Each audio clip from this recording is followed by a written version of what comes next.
You've argued in the past the media should not go around pointing out how abnormal these circumstances are. Why is that? Well, I mean, I think that it sort of depends. Like, this stuff over this weekend was not particularly normal. So it's hard for me to argue the media shouldn't be saying that, the president is acting in non-normal fashion with regard to the Russia investigation. That said, I think that because the media have been saying not normal so often for so long, for over a year, for 2 years at this point, at a certain point it becomes the boy who cried wolf. Even when something is not normal, as it has been this weekend, I think there are a lot of folks who go, well, that's just the media spouting off. How are we supposed to trust them after 2 years of them saying that everything the man does isn't normal? Isn't that partly because there's been a decade-long movement on the right to discredit the media well before President Trump came along? Yeah, I would be surprised if it's just a decade. I mean, I think that on the decades long. On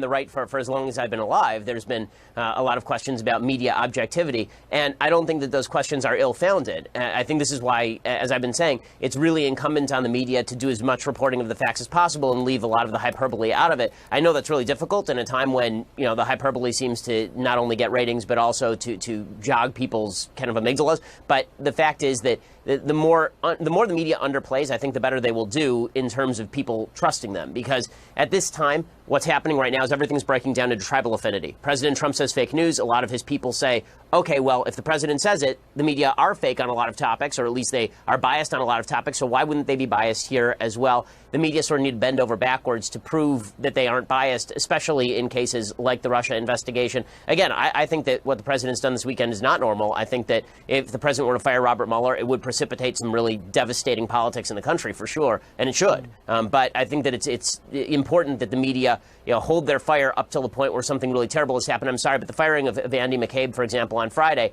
that was recommended by the OPR. That's not something that is wildly out of bounds. What is out of bounds, obviously, is the president talking about firing Mueller, or if he would actually fire Mueller. Where do you see the most egregious media bias right now?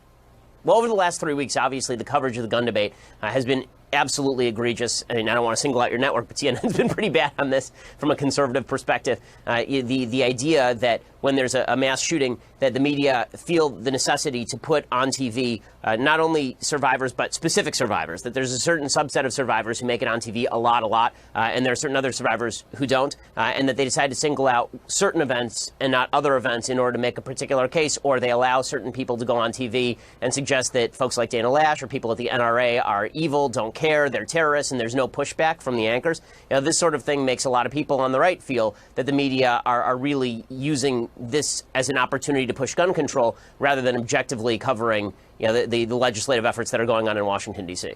So your view is it should be 50-50, even if most of the students are urging gun control measures? You want it to be 50-50 or no? What? I think 80-20 would be fine. I mean, I think that anything but 95-5 would probably be a good thing. And I think that it's also pretty obvious that, listen, everybody, this is my opinion about journalism, everybody in journalism has their own political views. We all vote, obviously, or at least most of us do. And it's not a pleasant thing when people in the media pretend their political views are not influencing their coverage when it's so obvious that those political views clearly are influencing their coverage. But is it political just to want fewer gun deaths? That's not political.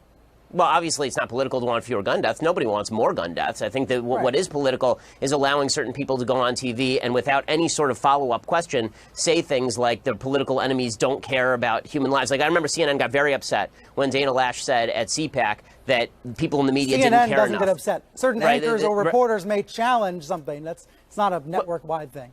Well, okay, but reporters need to challenge. I mean, but again, the reporters are the representatives of the network. I mean, when I tune in and there's a reporter on CNN and the CNN insignia is in the bottom corner of the crawl, there's nothing I can do as an observer but say, okay, well, CNN may have a bias here, especially if that bias all runs in one direction. It's not like some of the members of CNN are pushing a particular agenda and some are pushing another agenda. There's always, if there is a bias, it is universally to one side, and that's what people on the right are seeing. So you think the agenda that's being pushed is gun control by interviewing students who are scared to go back to school? Is that how you perceive it? No, I mean, I think that the agenda being pushed is gun control if there, again, is no pushback on questions that would be asked to any other guest. I think that tragedy is obviously a terrible thing, but it doesn't necessarily confer expertise, and that's one of the big problems here. You're very popular, Ben. Do you want to grab that? Yeah, exactly. Goodness gracious. It happens to all of us. I wanted to ask you, though, your website, The Daily Wire, a lot of other conservative media sites that have criticism of the press. I sometimes worry y'all are trying to tear things down as opposed to make them better. It's one thing to critique and want journalism to be better, but sometimes I feel like you're just trying to get rid of journalism altogether. I mean, questioning the motive, I don't think is a useful thing. If you can point out to me where the critique is wrong, I think that's one thing. If the suggestion is that the critique is invalid because the motive is invalid, that's another. So, again, I think that if you don't like the motive, then ignore the motive and take the critique insofar as it's effective, right? We all have motives, but the fact is, listen, I don't want CNN to disappear. I don't want the New York Times to disappear. I don't want the Washington Post to disappear. I want them to do what they say they are supposed to be doing. I want them to perform objective journalism if that's what they say they're going to do, and opinion journalism if they want to say that they're opinion journalists. That's fine. My problem is when this is why my critique of, for example, the New York Times op-ed page is far less than my critique of the New York Times objective journalism. There's a difference between op-ed and journalism. It's why my critique of MSNBC sometimes is a lot less strident, I think, than my critique of CNN, because CNN purports to be objective. MSNBC really does not purport to be objective in the same way. Part of me thinks that you and your colleagues at the Daily Wire should try to get jobs then at the New York Times. If you don't like the coverage, try to be a part of the solution as opposed to complaining about it. I mean, I don't know. Would you hire me? I really doubt that. And not only that, I wanted you as a guest for many I'll be frank months. with you. I mean, I make a lot of money. I wanted you as a guest for many months. I was wondering, the Daily Wire has been growing. Your profile has been blowing up. There was talk about you maybe taking over Glenn Beck's The Blaze. Can you tell us if that's true and where you see your media company going in the future? I mean, all I can say about that is we're always looking for opportunities to grow, and we are very much fans of what Glenn does. Any opportunity we have to work with Glenn, like a lot of other folks, we're happy to take. All right, interesting tease. All right, Ben, great to see you. Thanks for coming on the program. Thanks so much.